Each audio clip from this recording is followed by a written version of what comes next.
Welcome to another edition of Reaching Out. I'm Gregory Floyd, President Local 237 Teamsters. With me, once again, a very special guest, our Manhattan District Attorney, Alvin L. Bragg Jr. He's the 37th District Attorney elected in Manhattan. Alvin was born and raised in Harlem, and for more than 2 decades, he has served as both state and federal prosecutors working to make our communities safer and the criminal justice system fairer. As district attorney, Alvin restructured the Manhattan DA's office to focus more resources on prosecuting serious violent crimes, which resulted in a 40% drop in shootings during his first 2 years in office. Immediately upon taking office, Alvin created post-conviction justice unit to reinvestigate closed cases where there are credible claims of innocence or unjust conviction. Alvin also created the first special victims division in Manhattan DA's office, as well as the Survivor Services Bureau. Perhaps the most significant change to the office during Alvin's first year was the creation of a new division called Pathways to Public Safety, which addresses the problem of repeat offenders and includes mental health treatment. Alvin also created the office's first worker protection unit, as well as the office's first housing and tenant protection unit to prosecute unscrupulous companies and landlords that take advantage of hardworking New Yorkers. In addition, Alvin expanded the hate crimes unit, adding prosecutors, investigators, and community partnership coordinators. Prior to becoming district attorney, Alvin served as district assistant attorney general in New York State and as assistant U.S. attorney for the Southern District of New York. In these roles, Alvin handled a wide array of criminal cases, from armed robbery to public corruption. Alvin earned his bachelor's from arts from Harvard University and JD from Harvard Law School. He also went on to clerk for the Honorable Robert P. Patton Jr. in the Southern District of New York. Alvin is a member of the board of directors of New York Urban League and Lawyers. Alvin also teaches Sunday school at his church. I read that long bio because it was worth reading, and everybody needs to know the inner workings of our Manhattan District Attorney, Alvin Bragg Jr. Welcome back to Reaching Out. Great to be here. Great to be here. I always appreciate talking with you. I'm looking forward to today. Thank you. Thank you. And just one thing before we get into it, we're taping this on Monday, and hopefully the Knicks will win tonight. And we share that long history of being a New York Knicks fan. So, I can feel a victory coming. I can feel a victory coming. Going up 3-1 would be huge. Huge. And most importantly, winning the series would be even huger. Yes. You recently announced the indictment of a talent agency and its CEO for stealing wages from hard-working New York City actors. Can you share more about that case and speak to how your office is rooting out this kind of conduct to ensure workers are getting their fair pay? Definitely. I mean, this has been a priority here. I've really focused on expanding our worker protection. Historically, we've done a number of cases in the construction industry. We've continued those, but we've extended into retail and other industries to protect our workers. It's basic, honest day's work, honest dollar. You earn it. If employers are not paying or they're paying criminally low wages, we're going to hold you accountable. In this case, is illustrative of that. It was a talent agency called KMR, and the head, Mark Measures, indicted for allegedly stealing $1.8 million from 160 actors and employees. So as always, we're extraordinarily grateful to the workers who came forward. It takes a lot of courage to do that. We know that it is something that is necessary for us to build cases, but we understand sometimes It can be very challenging for people to come forward, particularly against their employer who's got so much power over their day to day. And here, coming forward against a talent agency as to the actors and some of the agency's employees. If you don't mind, I would love to give our number that people can call for wage theft. No, by all means, this is informational purposes. Please, all the information you want to give us, we want to hear. Great. Well, so anyone thinks they've been a victim of either worker wage theft issues or worker safety issues, you can contact our office at 646-712-0298. Okay, just once again, slowly, and tell them what the office number is for. Sure. So the office number is, if you believe you may have been a victim of a wage theft, so you worked and your employer didn't pay your wages or paid you far lower than they were supposed to, or if you're working in an unsafe work environment, this is the number you can call in Manhattan, our Manhattan District Attorney's Office, to address that kind of workplace conduct. That number is 646-712-0298. Wonderful. And also, it probably could be found on your website also. Definitely. Man, www.manhattanda.org. Thank you. So for years, sheds have plagued our city streets. Not only are they unsightly, but they present a safety hazard. I understand that you work with the city council member, Keith Powers, who has been outspoken about this issue and pushed for the city to reform its scaffolding and sidewalk shed laws. Tell us about this legislation and why it's so important. First, tell us what the sheds are.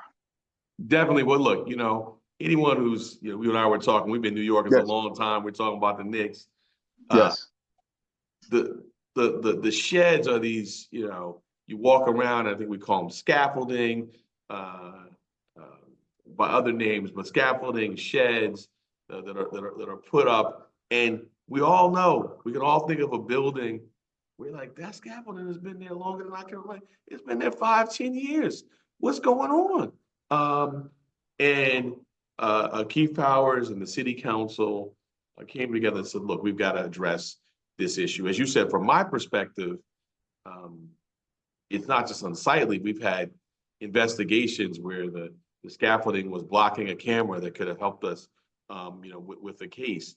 We've also seen that when the scaffolding or sheds are removed, that if there was, maybe some sort of disorder that was there, that goes away as the sunlight comes in. So that was our interest in this, and so we joined with the city council and Councilman Keith Powers in helping push for that, and happy to see it become in effect and go a law of the land, if you will. And I know it's going to help with the visuals, but most importantly, from my perspective, help with our public safety. Makes sense, because you go by how many people feel unsafe going underneath for scaffolding. One, for what might fall on them. Two, for who's hanging out under and around those sheds. Yeah. And sometimes you get people who move in and they use that as their homes also. Yeah, and you hit a good point, right? So this is a law that will mean that they won't stay up as long and has some other provisions, but still the core safety provisions, when there's active construction, things like that going on, but just make sure they don't stay up, longer than is necessary. That's right, right.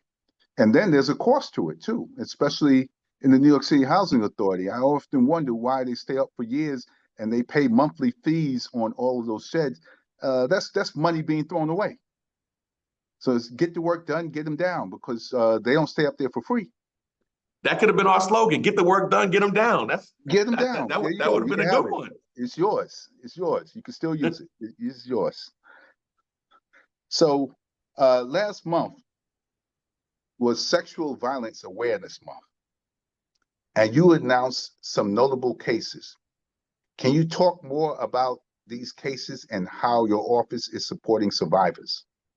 Definitely. And you said this up front when we talked about how we've restructured the office. We now have a special victims division that's a standalone one where we kind of housing the expertise all in one division, really centering the well-being of survivors. We've expanded our counselors and our advocates.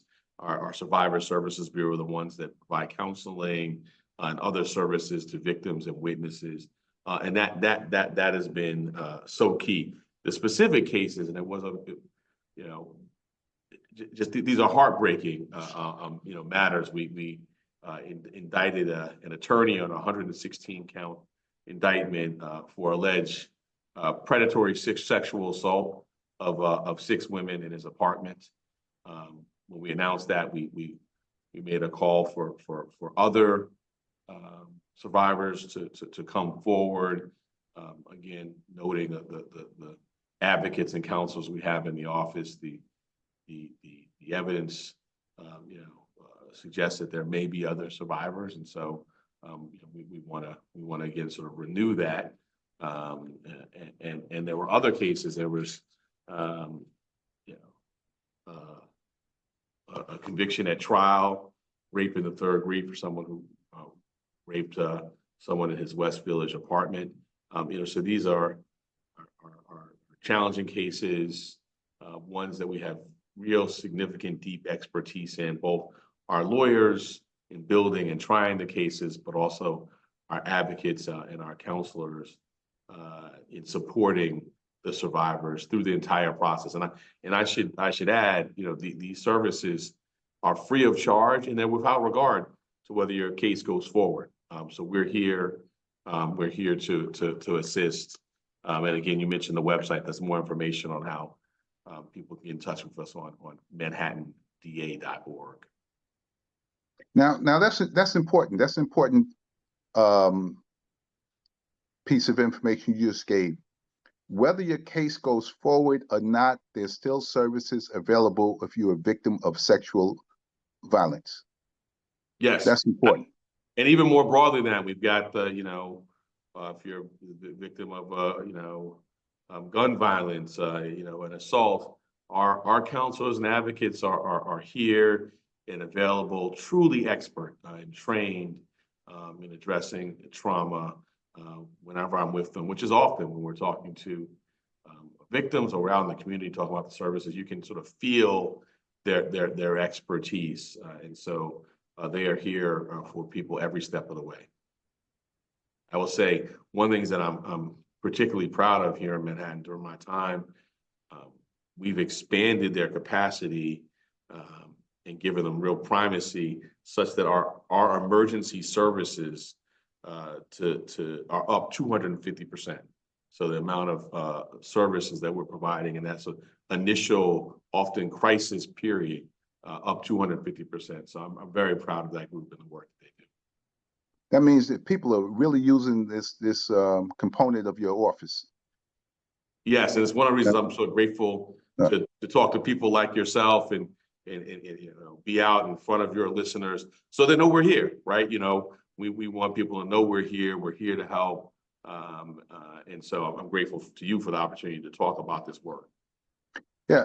You're listening to Reaching Out. I'm Gregory Floyd, President, Local 237 Teamsters. With a very special guest once again is Manhattan District Attorney Alvin Bragg Jr., and he's talking about the component of his office other than prosecutorial uses of the office, because mostly you hear the district attorney, you say, oh, I'm going to get prosecuted.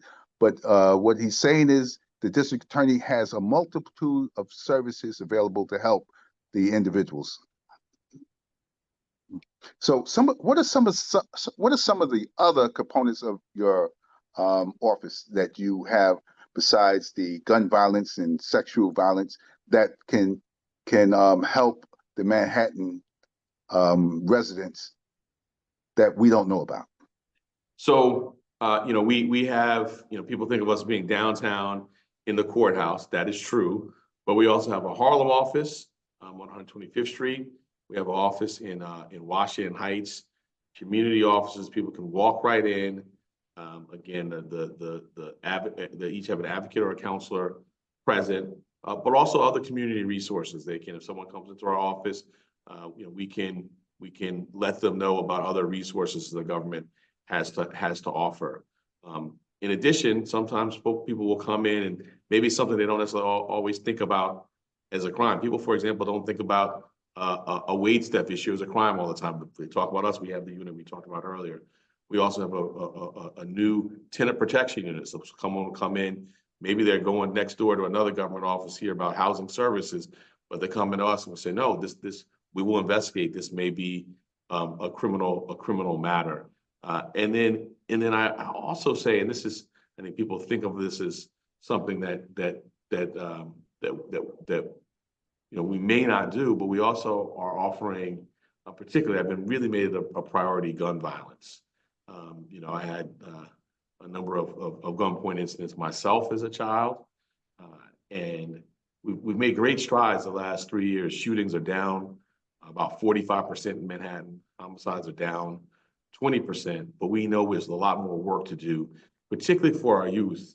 And so we have each of the last couple of summers, and we're going to do it again this summer and expanded, done a anti-gun youth initiative where we provide stipends to our youth who are working with community-based organizations that are directly addressing gun violence. And the projects, Greg, I mean, Dave and I spend time with these young people, and Yes. One project is they were doing anti-violence rap music in a studio. Another one right in the center of Harlem, they were doing from farm to plate, doing out. You don't think about Harlem as having a place where you grow your meal, but they're doing it right there, farm to plate. Some doing murals, beautifying areas, and so working, with this. We know the summer months can be hot. Violence can often spike.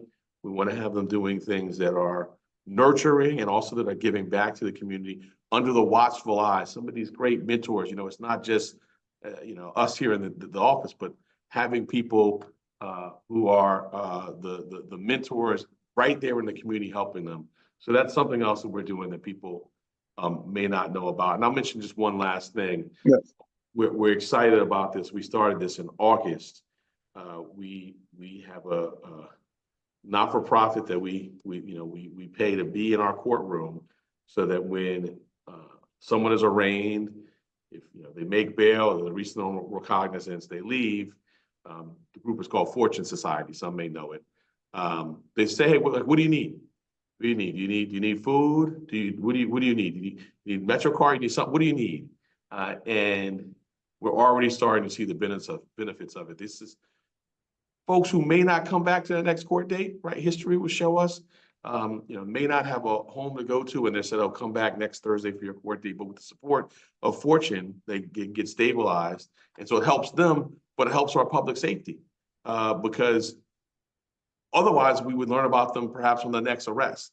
But now they're stabilized, and the number one thing that Fortune's able to do, which I think is one of the most transformative things we have going on, is if the person is in need of housing, they can take them straight from the courtroom to transitional housing. Again, helps stabilize them, and it helps reduce recidivism, so it helps all of us. Now, is this the first of its kind in New York City? I'm not familiar of another program like this. Okay. It is something that what we've done in Manhattan before, and what we're doing here is we do this. We just started in August. We measure the success. We think it's a good idea. We think we have we know we have a great organization we're partnering with. We think it's a good idea and will work. And then we track it. We look at the data, how many touches, how many people took advantage of the services, what was the effect of the services. And so we're in the process of tracking that. When we hit the 1 year mark, we'll report out. And I can see this being something that we go to the city council and say, look, it worked here. We paid for it out of our own funds. We'd like it to be appropriated out of the city budget. And then, if other boroughs want to do something like it, there will be a template with metrics of success there to duplicate. Now, I would imagine that, of course, there's a cost to this, but it's an investment, and it sounds like you're getting, and what we say, the bang for the buck. You're having less people come to courts, which means the system is being taxed less. You have less prosecutors working on those cases. You have less police officers, less law enforcement making these arrests, and you have people moving on, doing something else in society besides coming to court and getting a criminal record. They're getting help. So it sounds like you spend a little bit of money in the beginning, but the benefit is just I would say endless. You can't measure it. Although we're trying to measure it Yeah. so we can show. No, I'm talking about it's financial. Yeah, but I hear you. No, it is something that is working well. We'll continue to measure it, but it's exactly as you said. It's these interventions that can go such a long way, and it's everyone benefits, right? Because the person gets stabilized, and they don't commit another crime, right? So that's what we're measuring. We hope to be back. You know what I meant? The word I was looking for, I couldn't get. It was invaluable. That's the word I was looking for. That's the word I was looking for. Invaluable. It's invaluable. So, this is the first time I'm hearing of the program. I like the program, and say if you have some philanthropists out there and they wanted to donate to your program because they like what you hear, is there a way they can donate? I not that I'm aware of, particularly the DA's office. We have restrictions on sort of how we take the money in. But what I can say is that there may be some other mechanisms, through other arms of the city, the fund of the city of New York or something like that. But our hope is that sort of package this and then present it to city and state lawmakers. And that might be an appropriate time to sort of, as you said, which I think that's a phenomenal idea. I hadn't thought about that, but we in a town with great philanthropists, and so I think that's a phenomenal idea. Sure. Are there any programs this summer for youth that you know of that you are putting on? Yeah, so we're gonna do our anti-gun youth grants again. We're expanding the program. And we're structuring the program to encourage smaller groups to partner with one another. One thing that I saw when I was meeting with the groups is that sometimes they didn't know each other. They were doing phenomenal work in nearby neighborhoods. And so we want to incentivize groups to work together, get some economies of scale, cross-pollinate ideas. So we're going to do that again. And then, we partner with DYCD, the Youth Community Development, and NYPD to run Saturday Night Lights. That runs, throughout the year, and so that's another good program. Do a lot of work also with the Police Athletic League. So tell us about Saturday Night Lights. That sounds interesting. Yeah, so it started out kind of incubated in my office here, focused initially on basketball. It's grown to not just be in Manhattan, but to be citywide, and grown from basketball to volleyball. I tweaked my shoulder. I got spiked on by some young people. I didn't get dunked on, though. Let's be clear about that. That hasn't happened. And also, art and other cultural programs. But really, it's the idea is getting young people into a space, as the name suggests. Up and going on Saturday nights with mentors, supported by Police Athletic League and local precincts, doing activities that kids should be doing, right? Having fun, playing sports, engaging in arts, doing it in a safe environment, and doing it, often when I go to the sites, what I love is that people are mixed together. It's not all one from one housing development or the other. Like, we have people mixed together, and I've been told, I go to sites, sometimes it's like, these are folks who might not otherwise interact because of some of the pressures from the neighborhood, but here in this safe space they can. It's very good. That's excellent. Sounds nice. Saturday Night Lights. Any final thoughts? Anything that we didn't cover? Anything that you normally don't get asked that you say, I wish somebody would ask me this, or I had an opportunity to talk about X or Y? You know, the one issue we didn't talk about, which I will say we're doing a lot of work in, and I want to kind of underscore, is ghost guns. Ghost guns are non-serialized guns, so they're in law enforcement. We can't track them; they don't have serial numbers, and we're seeing more and more, whether it's our gun buybacks or our gun prosecutions, more people using ghost guns. You can, you know, buy a 3D printer and get the parts and print it out from your kitchen table and circumvent our strong gun laws. And so we're working with Senator Brad Siegel and Senator Linda Rosenthal on a bill that would criminalize the manufacture of ghost guns. The possession of ghost gun is illegal, possession of a gun, but when the manufacture, if you sit from your kitchen table and you print out 100 of these, and we're more and more seeing these ends up in the hands of kids. And the name ghost gun may sound, you know, it's like it's not a gun, it's a gun. And if you get shot by a ghost gun versus a gun, you're not going to know the difference. And it's dangerous. And, you know, we actually engaged with YouTube earlier this year because we learned from some of our cases, some young people who got guns in their possession. How'd you learn about this? And so I was playing video games. I was watching video games on YouTube, and I kept clicking. The algorithm was driving these young people on showing them how to build ghost guns. And so we engaged with YouTube and getting to change their algorithm. So that's kind of thing that combining our prosecution work to get these guns off the street, but going beyond that and saying, well, how'd they get there in the first place, and making some of these corporate actors take responsibility. Sure, that's very good.